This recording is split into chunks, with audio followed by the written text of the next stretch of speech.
Find all the points at which the direction of fastest change of the function fxy is equal to x squared plus y squared minus 2x minus 4y is this direction. We know that the direction of the fastest change of any function is going to be in the direction of the gradient vector. And the gradient vector is calculated by looking at the first partial of f with respect to x, first partial of f with respect to y. So the first partial of f with respect to x is going to be 2x, holding y as constant, minus 2. First partial with respect to y, holding x as constant, is going to be 2y minus 4. So the gradient vector function is going to be 2x minus 2, 2y minus 4 as the components. So we're looking for who are all of the xy's that are going to make this gradient vector point in the direction of this vector I plus j. So let's look at a quick concept drawing in order to understand the process that we're going to follow.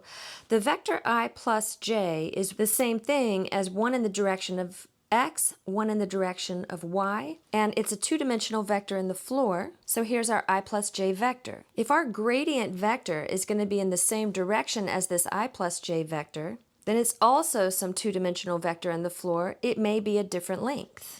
So our gradient vector, 2x minus 2, 2y minus 4, must be equal to some scalar multiple of the I plus j vector. This arrangement would make my gradient vector in the same direction, but giving it the opportunity to have a different length. And so let's bring our calculations down here.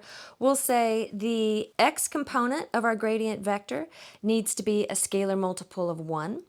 And the y component of our gradient vector must also be a scalar multiple of 1, or just k. Since both of these are equal to k, they need to be equal to each other. And we can make the numbers a little smaller just by dividing everything by 2. Now, let's solve for y by adding 2 to both sides to get y is equal to x plus 1. So coming back up here to the question, it said find all the points, meaning all the xy ordered pairs that are going to make this gradient vector go in that direction. And so we would say then that those points are the set of all xy ordered pairs such that y is equal to x plus 1.